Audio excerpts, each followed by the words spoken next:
Commander Jack Russell stood in the massive shipyard, looking up at the hulking form of the U.S. Ingenuity.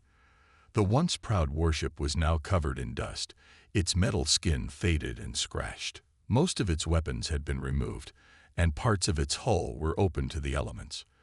In 3 days, it would be cut apart and melted down. Jack ran his hand along the cold metal of the ship's outer hull. 15 years ago, the Ingenuity had been the pride of Earth's fleet. Now it was just another piece of junk waiting to be recycled. "It's a shame, isn't it?"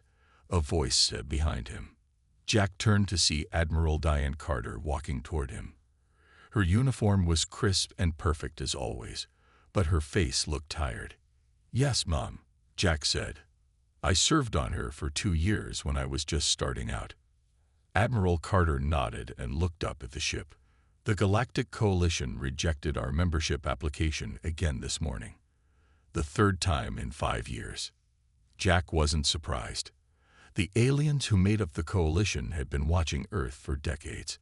They were always polite, but made it clear that humans weren't advanced enough to join their group. "What reason did they give this time?" Jack asked. "The same as always. Technological immaturity." The Admiral's voice had an edge to it. "They say our ships are too primitive, our weapons too basic, our thinking too simple." A group of alien observers walked by. They wore the blue and silver uniforms of the Coalition evaluation team.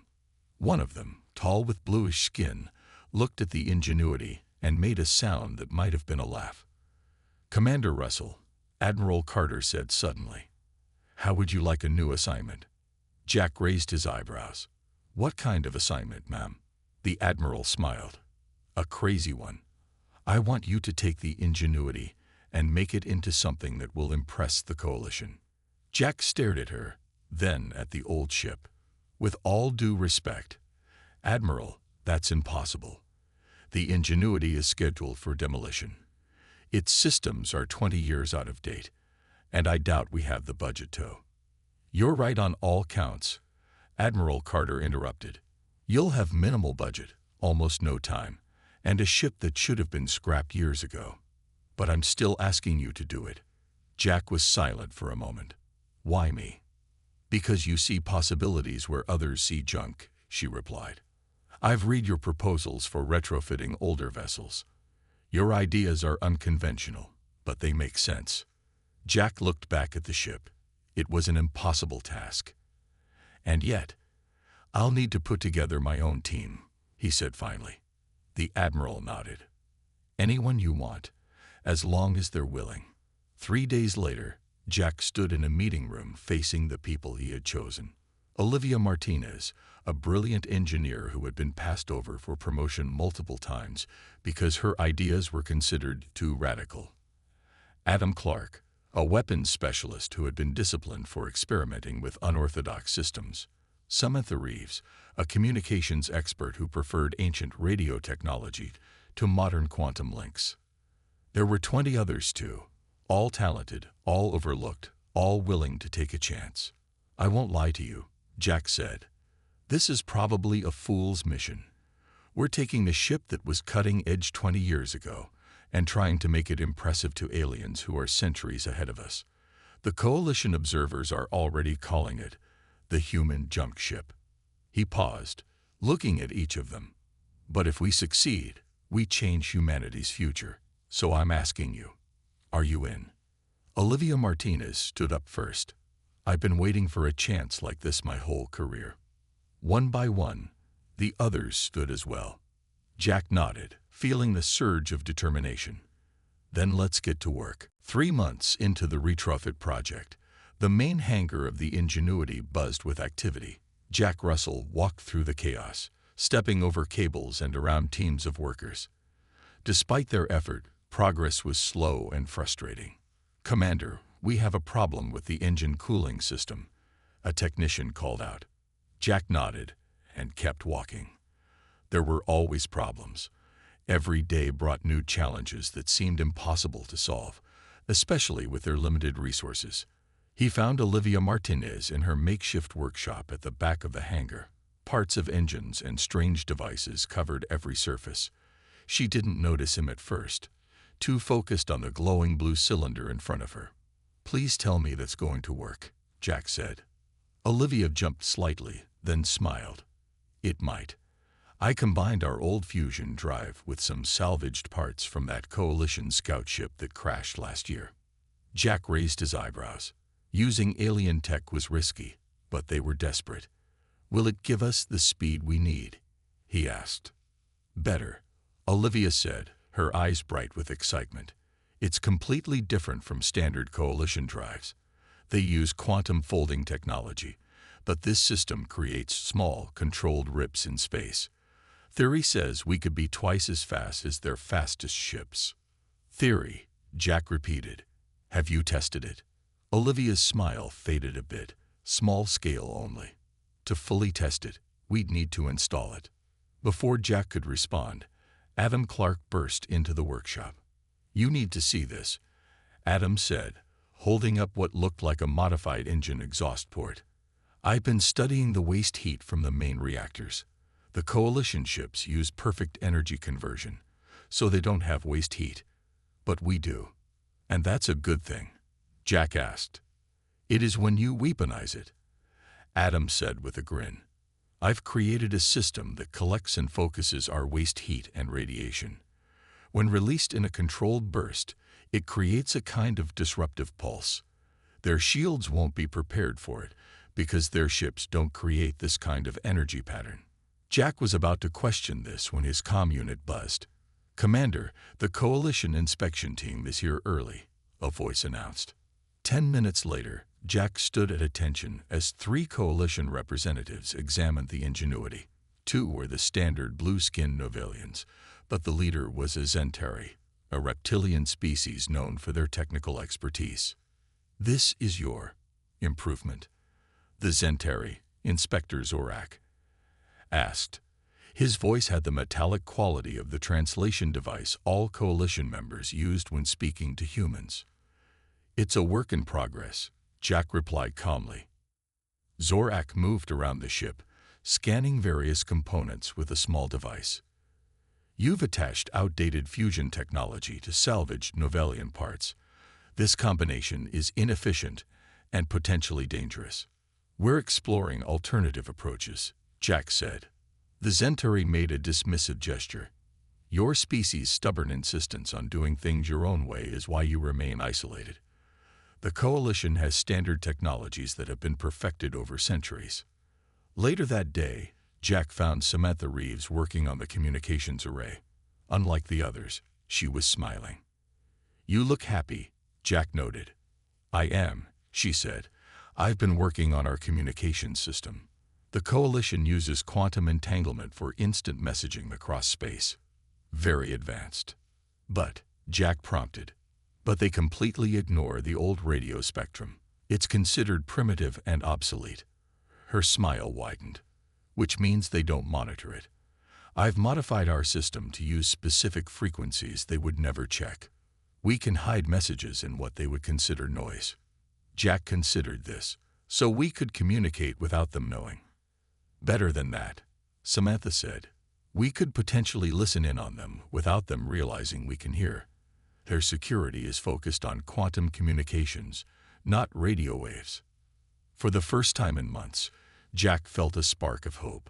Each of his team was finding ways to turn their technological disadvantages into potential strengths. That evening, he watched as Inspector Zorak filed his report, clearly visible on his tablet. Humanity's desperate attempt to appear relevant through a hodgepodge of antiquated technologies remains pathetic. The so-called junk ship poses no threat and deserves no serious consideration. Jack smiled to himself. "Let them underestimate us," he thought. "It might be our greatest advantage." 6 months after the project began, the Ingenuity floated in Earth's orbit, ready for its final test run. From a distance, it still looked like a patchwork creation. Parts of its hull were mismatched, with sections of newer metal alongside the old. Unusual bulges and protrusions marked where Olivia's modified engines and Adam's experimental weapons systems had been installed. Jack stood on the bridge, surrounded by his crew of 47 volunteers. They were an unusual mix. Young academy graduates who couldn't find positions on more prestigious ships, older officers who had been passed over for promotion, and technical specialists whose ideas had been rejected by the mainstream fleet. All systems check complete, Commander, Olivia reported from her engineering station. The fusion alien hybrid drive is stable. Weapons systems online, Adam added from his console. Heat pulse cannons charged at 80% capacity. Communications array functioning normally, Samantha said. Both standard and shadow frequencies are clear. Jack nodded and was about to give the order to begin their test run when an urgent message came through. Commander Russell. Admiral Carter's face appeared on the main screen. She looked worried. We've just received a distress call from the Coalition fleet in the Proxima sector. They're under attack. Jack frowned. The Coalition is asking us for help. Not exactly, the Admiral said. The message was sent to all nearby systems, but you should know that the Coalition fleet in that sector consists of 3 cruisers and their support vessels. A significant force. And who's attacking them? Jack asked. An unknown species calling themselves the Dravkar. We have no information about them or their capabilities. The Admiral paused. The Ingenuity is the only ship that could reach them in time to make a difference. Jack looked around at his crew.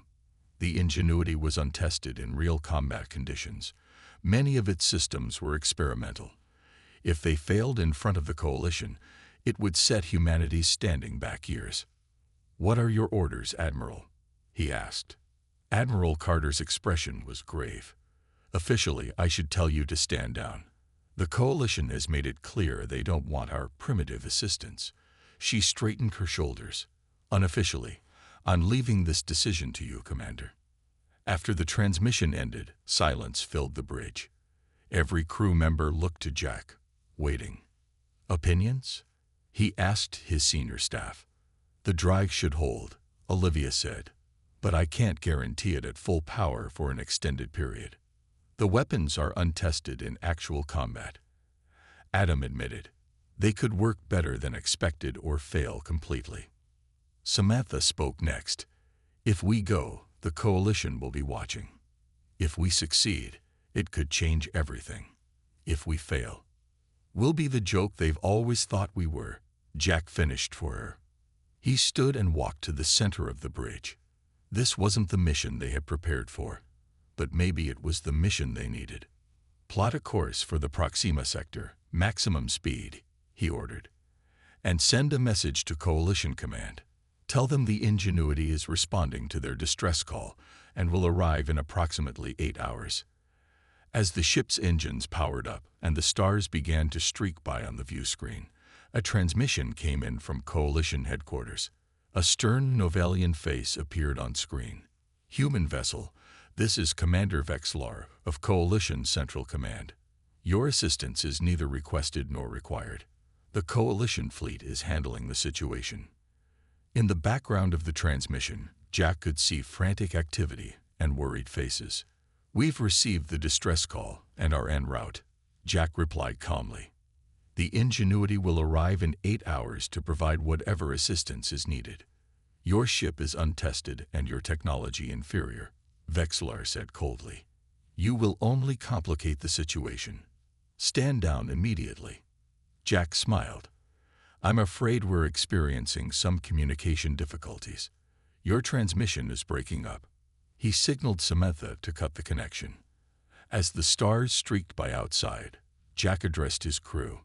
I don't know what we're flying into, but I do know this. Today, the Coalition will see what humans are truly capable of. The Ingenuity dropped out of faster-than-light travel with a shudder that ran through the entire ship. Jack gripped his command chair as the main view screen showed the chaotic scene ahead. 3 sleek Coalition cruisers, each 5 times the size of the Ingenuity, were surrounded by smaller vessels. All of them were engaged in battle with dark, angular ships that moved with surprising speed. The Coalition ships fired precise energy beams that glowed bright blue against the darkness of space, but many missed their fast-moving targets. Scan those enemy ships, Jack ordered. I want to know everything about them. There are 27 Dravkar vessels, Samantha reported from her station. Their hulls are made of some kind of crystalline metal our scanners can't fully analyze. Adam studied his weapons console with a frown. They're using some form of energy weapon that's disrupting the Coalition ship's shields. Very targeted attacks. Coalition vessels are taking heavy damage, Olivia added. 2 of their support ships have already been disabled. A transmission cut through their observations. The face of a Novelian officer appeared on screen, his blue skin pale with stress.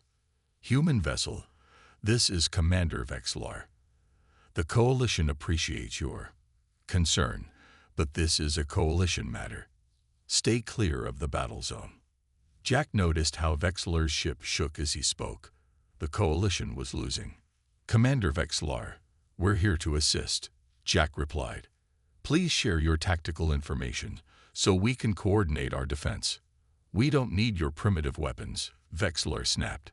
Just stay out of the way and observe proper protocol. The transmission cut off abruptly as a Dravkar blast hit Vexlar's ship. They're too proud to ask for help, Samantha said quietly. Jack nodded. Then we'll help without being asked. Position us at the edge of the battle. Let's observe and gather data before we engage. The Ingenuity moved slowly around the perimeter of the fight. Jack watched carefully as the Dravkar ships attacked with a pattern that seemed almost planned in advance.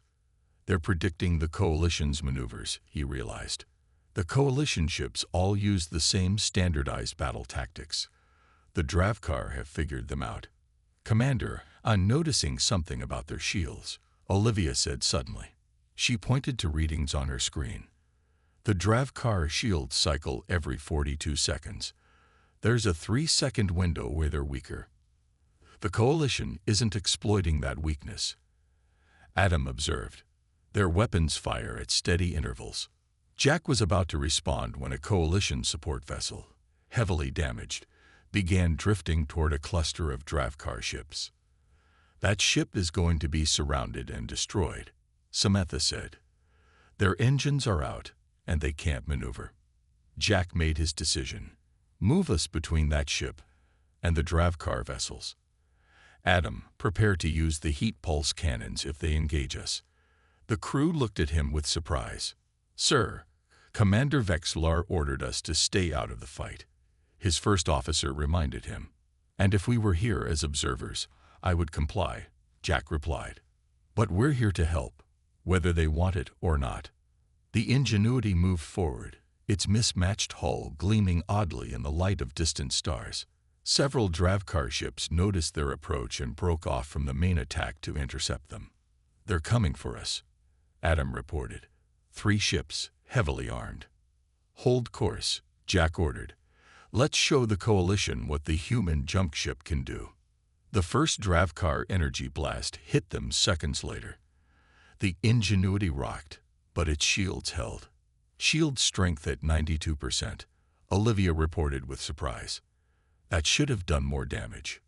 Jack smiled. Their weapons are calibrated for Coalition shields. Ours are different. They're firing again. Adam warned. All 3 ships. Wait until their shields cycle, Jack ordered. 3, 2, 1. Fire heat pulse cannons. The Ingenuity shuddered as invisible waves of concentrated heat and radiation burst from its modified weapons ports. The effect on the Dravkar ships was immediate. One of them spun away, its crystalline hull glowing red where the pulse had hit. For the first time since the Ingenuity had arrived, the Coalition communication channel was silent. Jack knew they were watching. Target the next group, he ordered. Let's give them a proper demonstration. The Ingenuity moved swiftly between the damaged Coalition ship and the approaching Dravkar vessels. 3 more enemy ships joined the first 3, forming a half-circle around the human vessel. 6 against 1, Adam said from the weapons station. Not great odds. Jack kept his eyes on the tactical display. Time it right. Wait for the shield cycle. The Dravkar fired together, their weapons converging on the Ingenuity. The ship shook violently. Shields at 70%, Olivia called out. Still holding, but we can't take too many more hits like that. Fire all heat pulse cannons, spread pattern, Jack ordered. The unusual weapons fired again, sending invisible waves of energy toward the Dravkar ships. This time, all 6 enemy vessels were hit. 2 of them drifted away, their systems clearly damaged. It's working, Adam shouted. Their crystalline hulls absorb and hold the heat, which overloads their systems. Samantha turned from her communication station. Commander, I'm picking up Dravkar transmissions on the frequencies the Coalition doesn't monitor. They're talking about us. What are they saying? Jack asked. They're confused. They call us the Patchwork Ship and can't figure out our weapons or shields. She listened more carefully. They're planning to concentrate fire on our engine section. They think it's our weak point. Jack smiled. Let's use that. Olivia, redirect shield power to protect the engines, but make it look like we're weak there. Olivia nodded and adjusted the controls. Done. Our shields will appear to flicker around the engines, but they'll actually be stronger there. The Dravkar ships regrouped and changed formation. Just as Samantha had warned, they focused their fire on the Ingenuity's engines. The ship rocked again. Shields holding, Olivia reported. They think they're doing more damage than they really are. Jack turned to Adam. Target their weapon systems directly during the next shield cycle. When the Dravkar shields briefly weakened, Adam fired the heat pulse cannons again. This time, the energy was concentrated on the enemy weapons. 2 more Dravkar ships lost power and drifted away. A transmission came through from the Coalition ship they were protecting. Human vessel, a female Zentari officer said, her reptilian face showing surprise. Your unorthodox tactics are effective. The Dravkar did not anticipate your weapons. Glad to help, Jack replied. We noticed their shields cycle every 42 seconds. There's a brief window where they're vulnerable. The Zentari officer blinked. We had not detected this pattern. Sometimes old sensors see things new ones miss, Jack said. We're sending you the timing data now. Samantha transmitted the information to the Coalition vessel. Moments later, the remaining Coalition ships adjusted their firing pattern. Their shots began to hit the Dravkar ships during the shield cycle weakness. The Coalition is asking for more tactical data, Samantha reported, sounding surprised. Jack nodded. Send them everything we have. Olivia, what's the status of that damaged Coalition cruiser? They've restored minimal power, she answered. But they can't fight or move quickly.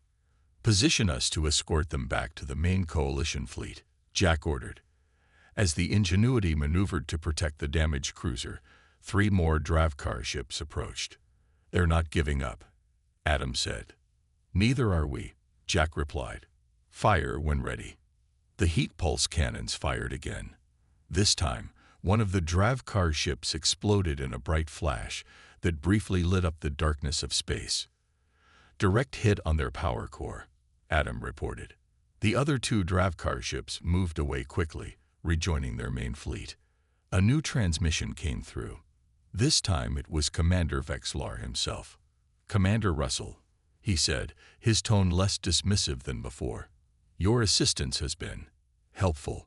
The damaged cruiser reports you saved their crew. Jack nodded. We're glad to be of service. But this battle isn't over yet. Vexlar hesitated. Do you have any further tactical suggestions? Jack looked at his crew, who all smiled at this unexpected request for human advice.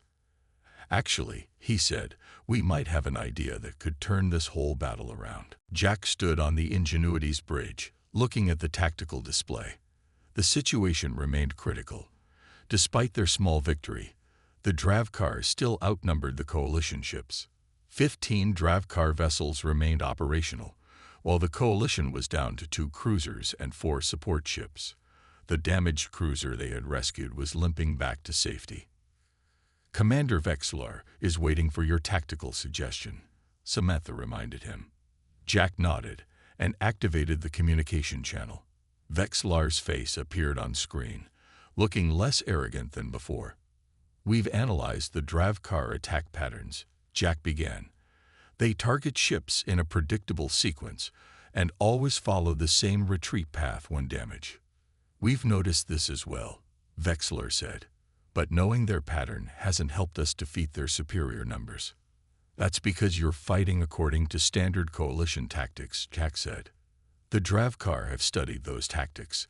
They expect your ships to behave in certain ways. What do you suggest? Vexlar asked, his tone cautious but interested. A trap, Jack replied, using the ingenuity as bait. Olivia and Adam exchanged worried glances, but Jack continued. The Dravkar have seen our ship damage their vessels. They'll want to eliminate us. We can draw them away from your main fleet into a position where your cruisers can attack from behind. Vexlar was silent for a moment. Your ship would be at great risk. We have one more surprise they haven't seen yet, Jack said, but we'll need your cooperation. After a brief discussion with his officers, Vexlar agreed to the plan. The communication ended, and Jack turned to his crew. Olivia, is the radiation pulse ready? He asked. She nodded. It's ready, but untested at full power. The combination of our waste radiation and the modified alien tech might be unstable. It's our best chance, Jack said. The Dravkar technology relies on crystalline structures. A massive radiation pulse should overload their systems without permanently damaging them. The plan moved quickly. The Ingenuity broke away from the coalition fleet, appearing to flee the battle. As expected, 5 Dravkar ships immediately gave chase. They took the bait. Adam reported. 5 ships pursuing, exactly as predicted. More are breaking off from the main group, Samantha added. 10 Dravkar vessels now in pursuit.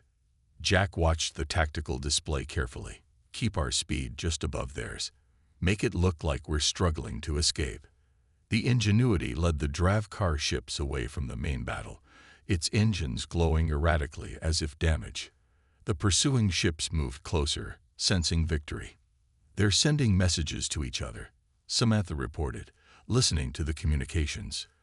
They're calling us the wounded prey and planning to capture rather than destroy us. Perfect, Jack said. He checked the position of the coalition ships on the tactical display. They were moving into position behind the Dravkar fleet, exactly as planned. Slow our speed by 10%. Let them think they're catching us. The Dravkar ships moved closer, forming a tight group behind the Ingenuity. Coalition ships in position, Samantha confirmed. Jack took a deep breath. Olivia, prepare the radiation pulse. Adam, time it with their shield cycle. The bridge crew worked quickly, making final adjustments. The Dravkar ships were now so close that their energy weapons began to hit the Ingenuity's rear shields. Shields at 40%, Olivia warned. We can't take much more. Almost there, Jack said, watching the tactical display. The Dravkar ships had formed a perfect cluster, all focused on capturing the Ingenuity. Tell the coalition to stand by. Ready on your command, Adam said, his finger hovering above the control panel. Now, Jack ordered. Adam pressed the control. For a brief moment, nothing happened. Then the Ingenuity shuddered as a massive, invisible wave of radiation burst from its stern. The pulse expanded outward, engulfing all 10 pursuing Dravkar ships. The effect was immediate and dramatic. The crystalline structures of the Dravkar vessels glowed bright purple, then went dark. All 10 ships drifted to a stop, their power systems completely overloaded. It worked, Olivia shouted. Coalition ships moving in, Samantha reported. They're targeting the remaining Dravkar vessels. Jack watched as the coalition cruisers opened fire on the confused and now outnumbered Dravkar ships. Without their captured technology, the coalition weapons were suddenly much more effective. Commander Vexlar is hailing us, Samantha said. When Vexlar's face appeared on screen, Jack was surprised to see respect in his expression. Your trap worked perfectly, Commander Russell, Vexlar said. The Dravkar fleet is retreating.